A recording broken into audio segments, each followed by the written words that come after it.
Hello and welcome to Firearm Freedom. In today's video, we are going to be talking about 5 things that you should know before buying your first gun. As you guys already know, if you've been following this channel for any sort of time, I work at a gun shop, mainly behind the gun sales counter. And with that job, I see quite a bit of crazy things as far as questions that get asked or just odd situations that happen when somebody is filling out paperwork to purchase their first gun. So starting off with the number one thing that you should know before you go in to purchase your first gun is know your past. And what I mean by this, guys, is you would be absolutely amazed with how many people come in to get a firearm and the whole process goes great. We show them their first gun. I'll show them a bunch of different options. They'll choose the gun that they want. They're super excited, and then comes the 4473 form. You're seeing this form on the right of me right now. This is going to be the entire 4473 form. Now, you can Google this. You can see the actual current and up-to-date form. If any of those questions, these questions right in the middle, they're yes or no questions. If any of those strike you as, I don't know if that would have affected my past, I don't know if I have any sort of a record, I don't have any idea, you need to talk to a firearm specific attorney before you go in there and do the form. The reason for this is, believe it or not, some people just don't know what their record was. Whether it was a small misdemeanor that they thought would never follow them again, but might actually make them a prohibited person when purchasing a firearm, or whether it was something super little. Now, there is information on the form, but you have to be aware, guys, and I get this question all the time. They'll say, well, does this matter, or will this affect it? And the answer is, I don't know. I'm not a legal advisor, and 99% of the time, the gun salesperson that you're going to is not going to be a legal advisor either. So they're going to simply tell you to, if they're a good salesperson, to not fill out the paperwork and go to the proper legal channels before they do so. If you just check no, or you're considered to be lying on the form, it's actually a felony punishable of up to like 7 years in prison. So you're going to want to be 100% sure of this. So that's going to be the number one thing. Know your past. Be honest with yourself. The paperwork isn't just a test for us. It's just not a yes or no and, oh, if I lie on the test, he's just going to give me the gun. The paperwork is actually there to save you. It's there so that way, if something is going to cause an issue, something is going to cause you to be denied as a prohibited person, me as a gun salesperson, I can tell you to stop the paperwork before we run the check, before we try to give you a gun, and just tell you to go talk to a legal advisor beforehand. The number 2 thing is have your current address before you walk into the gun shop.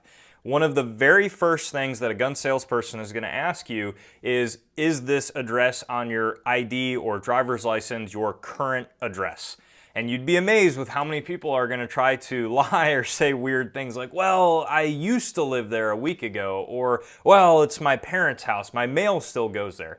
The real answer is this yes or no your current address? If it is not your current address, if it is not the place that you physically live at, you have to change it. In this state, in Pennsylvania, it's really easy to do that, and we can actually do that right at the gun shop. It takes about 2 seconds, it's free, and you can go to the DMV of Pennsylvania online.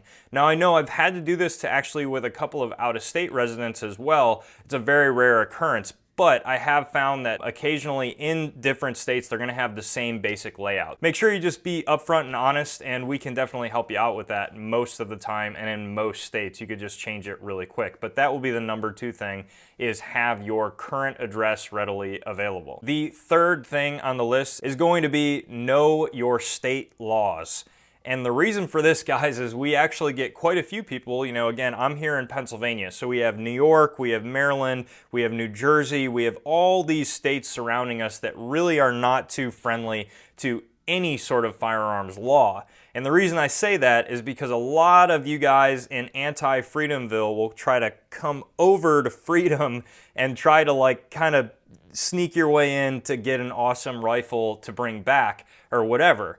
You guys have to understand that gun shop pretty much turns into whatever the laws are in your state, they're going to turn into that. So if I have a New York resident coming to me to purchase a firearm of any sorts, that firearm has to be New York compliant. And if it's a handgun, there's actually nowhere possible for a handgun to travel over state lines. So that would actually have to be sent to an FFL in the state that you're coming from. So I get a lot of people trying to come over and say, hey, could I buy this AR or whatever? And they just made this really long drive without realizing that no, you can't purchase a firearm that's not compliant in your state in a state where it is compliant. So make sure you're aware of that. Don't make any stupid decisions. Just use common sense with this stuff. Although I really wish you could buy that firearm, although I really wish you didn't have those laws, unfortunately, there's nothing that I can personally do to give you that firearm without breaking the law. The fourth thing on the list is going to be know what gun you want.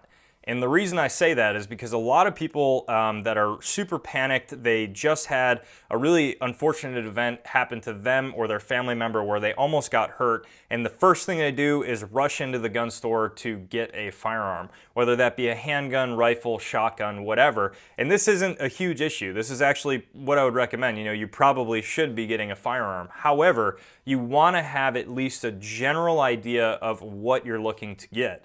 The salesperson behind the counter can definitely help you out, but it's a much greater chance that you're not going to get something that's right for you if you just come in with no idea, just coming in saying, I want a gun, just give me whatever gun you think is best. The gun has to fit you specifically. So the salesperson can do as good of a job as they can having you fit different guns, but you might want to look into different options. You know, at the gun shop where I work at, we have a range where you have firearms available for rent. Actually, before you buy them, we have, you know, some already preset firearms in the range. Try to find somewhere like that. Try to find somewhere where you can get your hands on a gun and think about it smart. Don't just go to get whatever, you know, fits your price point. Really think of it like an investment, as something that could potentially save your life. You want to look at it as just the overall package, and you want to, again, have at least somewhat of an idea on a manufacturer. You know, just give a quick Google on what's a reliable handgun or what's the top 3 handguns, and go in with just some backup stored knowledge, and that's really going to make you better off in the long run. And the number 5, last thing on the list, is going to be get training. Jumping off the last point of know what gun you want, for the beginning gun owner, they generally come in, whether it be something for target practice or something for hunting or something for the most important, which is going to be self-defense. They will purchase the firearm and they feel like they just immediately check that box off. They're going to go home, they're going to throw it in the closet, and they're going to never think about it again. And they feel like they have this orb around them where they never can get hurt. You want to know at that gun shop, you know, try to ask the salesperson what you can, but it's your responsibility to find classes. And you can ask that salesperson, you know, hey, where is the nearest local place that I could find a defensive pistol course or a defensive carbine course or a defensive shotgun course? Some things just to look at and to learn about. You know, it's your job to go home and maybe YouTube how to take apart your rifle, read your owner's manual to make sure you're not missing anything. Because it's those people who don't do any of those things that try to go to the range to shoot for the first time after they just purchased their firearm, and they have no idea what they're doing. And the chances of them actually getting hurt, injured, whatever, raise through the roof. And the other thing is they might not get their gun to work properly. They might not know why it's not working. And a lot of this stuff, if you don't have money for classes, that's understandable, but go to the internet to some reliable sources. You know, come here on the YouTube and look at some reliable trainers on here on this platform that can really help you out, that can just give you some information that'll really just make your first firearms purchase much, much better. And that's going to, again, jump off of the know your gun. You know, don't let the salesperson sell you something that they think is best that's not going to fit you at all and is going to be something that you really don't even like to shoot, because you're going to be in this horrible situation where you have like a $500 rock sitting in your closet that you don't know how to use, that you don't have money to buy a bunch of classes for. So you're gonna be in a bad situation. So get training, guys. Learn how to take the gun down, learn how to shoot it, and learn the proper overall protocol of defending yourself. That's gonna wrap this video up, guys. I hope you enjoyed. Be sure to click those links down in the description, guys. It'll take you to my Facebook and Instagram account. On my Instagram account, like always, I do daily posts. So it'll allow you guys to see some really cool parts of my life. I post stories daily and just really cool gun pictures. Also, guys, hit that subscribe button so you don't miss out on any of the videos that I have coming out weekly. Thank you guys so much for watching, and stay tuned for more great videos to come soon.